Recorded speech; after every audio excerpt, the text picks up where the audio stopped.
We just watched Max Holloway beat the absolute shit out of a washed up Poirier.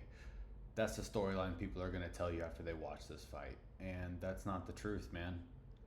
Max Holloway was a true 55er. He looked really good in this fight. Dustin Poirier showed up in great shape. But he did look his age, man. Without further ado, let's get right into it. This is the live reaction. We just finished up watching UFC 318 in New Orleans. Great card. Let's start with the main event, and then we'll go further into the prelims, the early prelims. We'll talk about all the nooks and crannies of every single fight, how they worked out, what our predictions were, if we did well, if we did bad. It is what it is, man. Let's get right into it. Max Holloway versus Dustin Poirier. It started off way too fucking fast for my liking, honestly.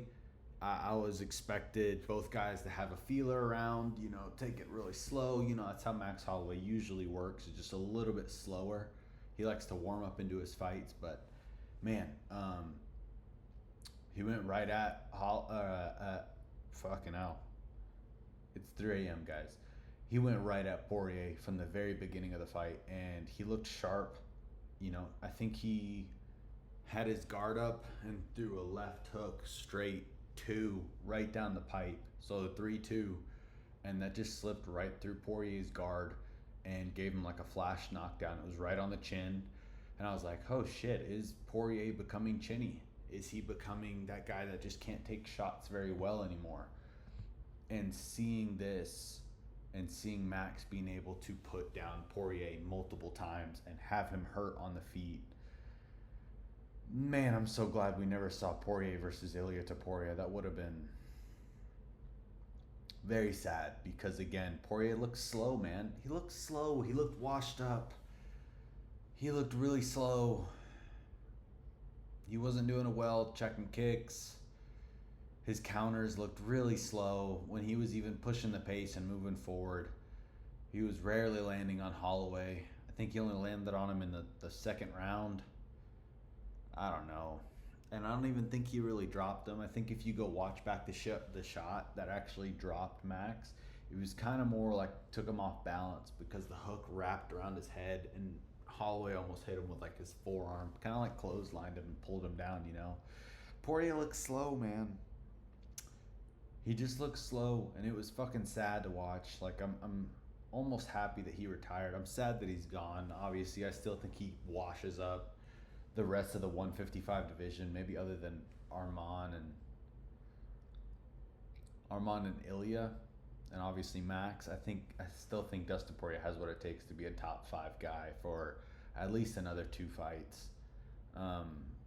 But who do we want to see him fight? You know what I mean? Should he have retired? Should he have not retired? Did he look good? He looked okay. He definitely didn't look like he's going to win a championship in his next fight. And maybe that's just because this was his last one and he didn't want it as bad as Holloway wanted it, you could say. But Poirier's a dog, man. Got to give it to him. He got knocked down. He got put on his ass. He was getting his ass beat for most of this fight. I believe it was 4-1. Poirier probably won the second round when he dropped Max, kind of. But Poirier just looks slow, man, and it's just the truth. It was kind of sad to watch. His counters were slow. He was getting pieced up on the feet. He wasn't making adjustments to Max, and Max had a very simple game plan. Don't exit straight back and move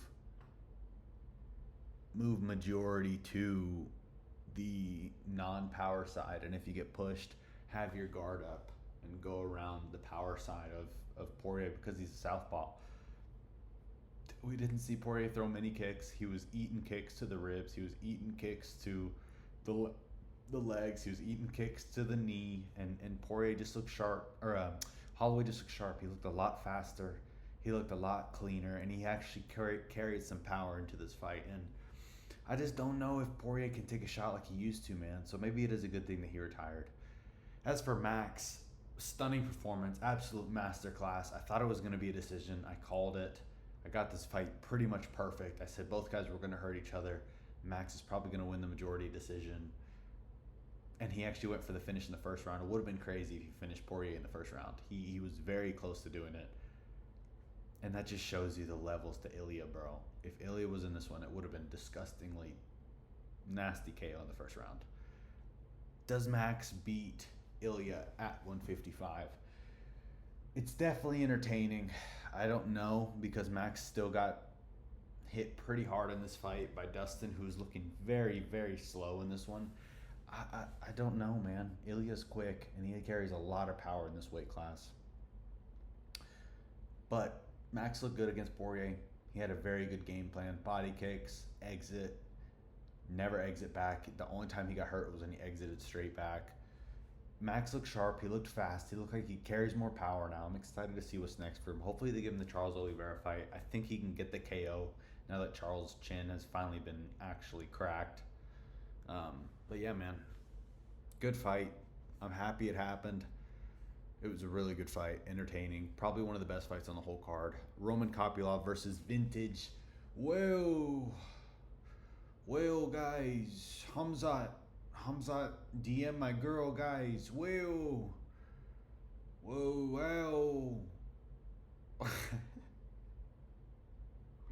Fucking Vintage Costa, man. Costa just coming out and being himself.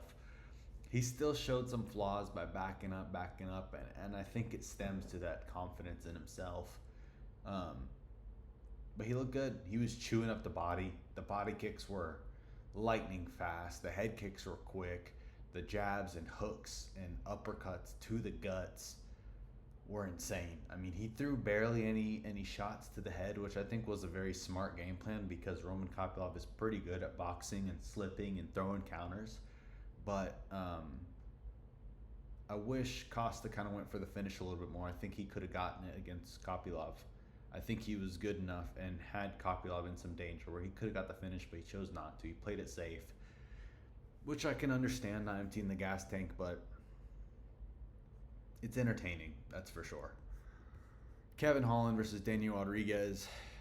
Man, I was really rooting for Kevin Holland. I actually had him winning this one by submission in the second round. I thought he was going to be able to implement his grappling, but anyone think D-Rod looked big in this fight? I guess I didn't realize how dense D-Rod was. I mean, he's even pretty tall. I didn't expect that. I think Ian Gary just made him look silly on the feet, so I thought Kevin Holland's going to be slick enough to be able to implement his grappling and stay away with his range, but D-Rod just clipped him. And Kevin Holland came in stupidly slow, just wandering and wading into danger like he wasn't going to get tuned up. And very stupid game plan from Kevin Holland. Maybe D-Rod is just that good, or maybe Kevin Holland is just that shit. I don't know. Let me know what you guys thought about this one. I thought Kevin Holland was going to take this one more serious and actually implement the grappling, man. I think that would have been his way to win. D-Rod has a hole in his game in the grappling. He got held on the ground. He might be strong as shit, and he hits like a fucking truck, but man, why not implement the grappling? Kevin Holland's very good on the ground. Like, this is why, you know what? This is why this guy deserves to fucking lose. That's just the truth. This is why. Fights like this, where he's fucking stupid. Patricio Pitbull with the most boring featherweight bout against one of the most exciting guys in Danny Gay. I thought Danny Gay won this one, first round and the last round, but maybe you guys had it scored differently. Pitbull did nothing with his grappling at all. Nothing at all. Barely landed any ground and pound. Didn't track any submissions. Just took him down and held him there. And this is like a fucking Bellator championship fight, man. I guarantee you if Danny Gay was in Bellator, he would be a fucking champ too. Very underwhelming performance. The same fucking guy that showed up against Yair is the guy that showed up tonight. So I don't want to hear any more fucking bullshit about, oh, that was too relaxed, this and that, I couldn't let my hands go. Bullshit. This is the same exact guy that showed up against Yair. I don't want to hear it. This guy deserves the fucking can. Retire him. Daniel Zahuber gets fraud checked against Michael Johnson, man. Oh. Man. Daniel Zahuber just... He got outworked, man. He got outworked by Unk. The Unk still fucking got it. Unk still got it. Can y'all believe that shit? After all these years, Michael Johnson being 38 fucking years old, fighting on the same card as Dustin Poirier is villain level shit. But, I mean, he still got it, bro. After all this time, the motherfucker still got it. He's still quick. Still carries power.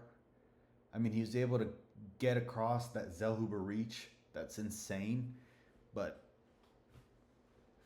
Zellhuber just, I would like to see him do more than just high kicks and body kicks and high kicks and body kicks. And he was such a fun fighter before this last one. And maybe that tough fight kind of messed with his confidence. I could definitely see that he was second guessing himself. He was saying, "Oh, Michael Johnson's so quick, he's so fast," and just to hear that from a guy in his corner after he did decently well in the first round is not what you want to hear, man. I think the guy should really figure out some kind of mental coach or something, because you're young, you're 25, 26 years old. You should not be thinking about how fast the other guy is and I don't know, just my opinion. I think Zellhuber's very good. I think he was very good before this fight, and I don't want to see another talent like this get wasted because of his coaches telling him to hold back. You know what I mean? It was a smart game plan. Why not add on to it? Body kicks, head kicks, body kicks, head kicks, drain the arms of Michael Johnson. I get it. But add something to it. I feel like this was more of a Daniel Zellhuber letdown rather than a Michael Johnson win. Michael Johnson looked good, but it wasn't anything picturesque, I guess. He could barely get across the reach, to be honest with you. He just outworked Zellhuber, to the body and that left hook. But I digress. On to the next. Vinicius Oliveira with the ugliest style I've ever seen in my life. The complete goofiest fight I've ever seen at 135 in my life. I mean, this guy is literally Drickus at 135. Incredible. I don't understand it. Make it make sense. It doesn't make sense to me.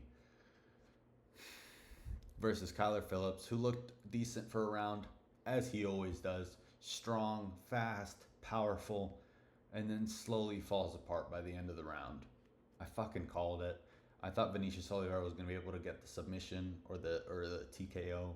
He was very close. He almost got the TKO, I believe, in the second round where he really hurt Phillips. And after that, we just saw Phillips fucking nosedive and just go straight down. His confidence, his striking output, his variety of output, it was just shit after that. And Vinicius was walking forward, flat-footed, throwing punches he's touching the ground to throw a fucking, it's like he's grabbing a rock and throwing it. I mean, he's walking forward with his head pulled all the way back. He's leaning out of punches like this. Like, with that being said, he's very powerful. He's very strong. I don't see him getting past the top 10 in the division, man. He might be able to sneak in like he is.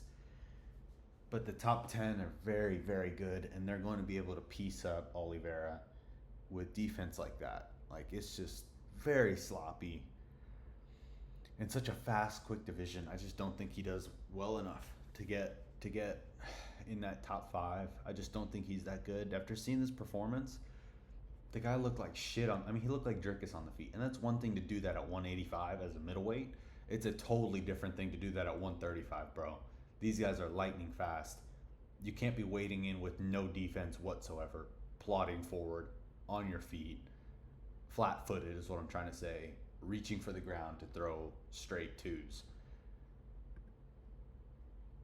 I don't know who you give him next, Oh, that was a rough one to watch. That was just so sloppy. And let's get on to the sloppiest fight of the evening. Marvin Vettori versus Brendan Allen. Brendan Allen is so shit everywhere. He's so decently shit everywhere that he outworks Marvin Vettori, who is shit everywhere. But he's good enough to ride out a decision like we know Marvin Vettori to do. He's a decision fighter. That's how he chooses to fight. And I just thought he was going to come out with a little more, I don't know, I guess will to win, like, I don't know. the guy, like, your brother died, bro. Don't you want to fight? You know what I mean? Like, don't you want to fight to kill, to go out, to get killed or be killed or do the killing? And he's throwing 1-2s with barely any power, barely any pop.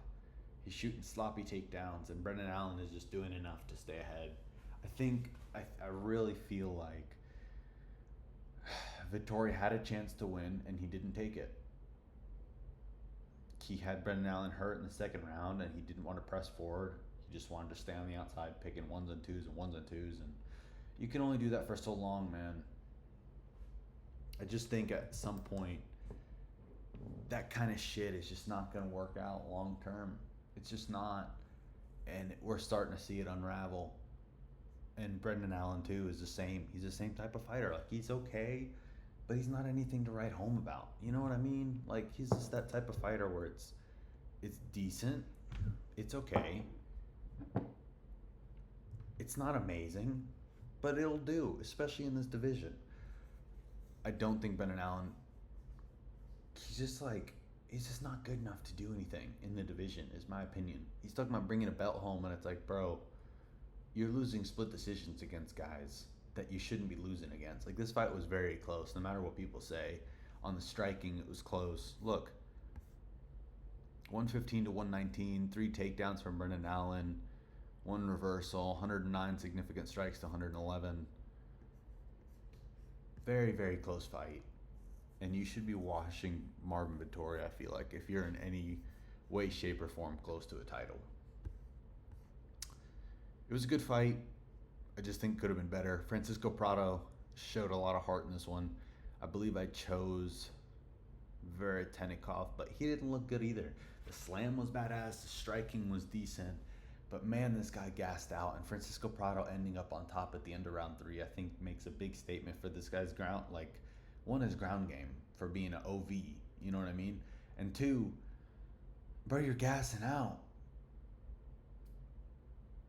I know you went for the finish early and it didn't work out and whatever, but, man, for having such a good record, I just don't think he makes it very far in the welterweight division, who's, you know, probably the best division in the UFC right now with the most competition. I digress. On to the next. Ateba Gautier versus Robert Valentin. We all knew how this one was going to go. This guy is literally Francis Ngannou of middleweight. He's some fucking specimen. This guy is literally my age, and he doesn't make any sense. He's fucking massive. He's 6'4", a crazy physique, carries a lot of power in his hands. An absolute pitiful performance from Robert Valentin. I mean, the guy didn't even try. He looked like he just walked up there ready to be slaughtered with his hands up. He got hit once and then put his hands up and just knelt against the cage and was basically begging to get TKO'd. He was waiting for the ref to jump in. He didn't even throw any strikes back, man. At least go out there and try. You know what I mean? Try. This is what you're getting paid for, man. You're not just like food. Disgusting behavior. You're a fighter. Go out there and fight. Who cares if you get like killed on your shield? You're a fighter. This is what you became a fighter to be. Not a chicken shit. Islam Dulatov versus Adam Fugit. Adam Fugit a lot. He attempted a couple takedowns. Not great takedowns, as we know him to be. Not the greatest takedown guy in the world. He landed one shot and then basically got TKO'd immediately. Yeah, that was rough. He hit him with a good knee or a hook or something. No, it was like a left hook right on the jaw when they were both colliding. And then basically knocked him out on the ground and then woke him back up, and he thought he was still in the fight, fending off the referee. Islam Dulatov, nasty stuff. Excited to see what's next for him in the division. Hopefully he stays active. The guy took no damage. Get in there again. The welterweight division is popping right now. This is your chance. You're going to have a lull in the fights before JDM fights. There's no good fights at 170 for the next couple cards or next couple fight nights. Get back on there immediately. Islam Dulatov with a nasty TKO. Get back in there, bro. There's no good fights. Get back in there at 170 immediately. In the next 2 cards, I want to see you back in there. No excuses. There's fighters to be fought. Get back in there, make your name known.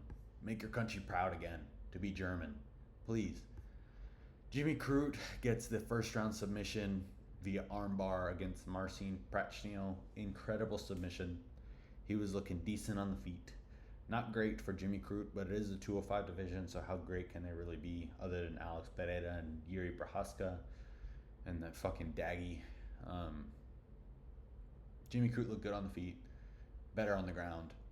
I'm pretty sure he broke the guy's fucking arm because he didn't want to tap. These Polish guys are so tough. They're always so tough, but man, this is how you don't fight again because you allow guys to break your fucking arm. Oh, nasty shit from Jimmy Crute. I would love to see him back in there immediately. He took barely any damage in this fight. Let's see him back in there ASAP. Please get another shot at the rankings. Okay? Ryan Spann basically given a silver platter against Lucas Brzeski, who has nothing on the ground nor on the feet. I thought Ryan Spann was going to be able to get the knockout on the feet. Again, Lucas Brzeski is shit. He ended up getting the rear naked choke, I believe. What was it? Was it a rear naked choke? Yeah, something like that. Nasty shit from Ryan Spann. As expected, though. These guys are shit at heavyweight. I'm glad he got the fight. What is it doing? What is this? Bruno Ferreira subs Jackson McVeigh, who's not very good, via armbar, I believe it was, or something like that. Very good submission. Bruno Ferreira all of a sudden has a black belt. Never been used before. Now he's subbing guys left and right. Very good. Very dynamic for the division. Excited to see what's next for him. Hopefully he gets a good ranked opponent. Top 15 maybe. Carly Judas with a head kick in the late 3rd round. I mean, this girl is on a streak. Very good striker. If she can get her grappling under control to look dominant on the ground, she's going to do very well. I'm excited to see what's next for her. Finally, some good flyweight. Some women's flyweight fighters. Louisiana native, too. Good for her. Like and subscribe. Leave your thoughts down below. Till next time, I'm going to go take a shit.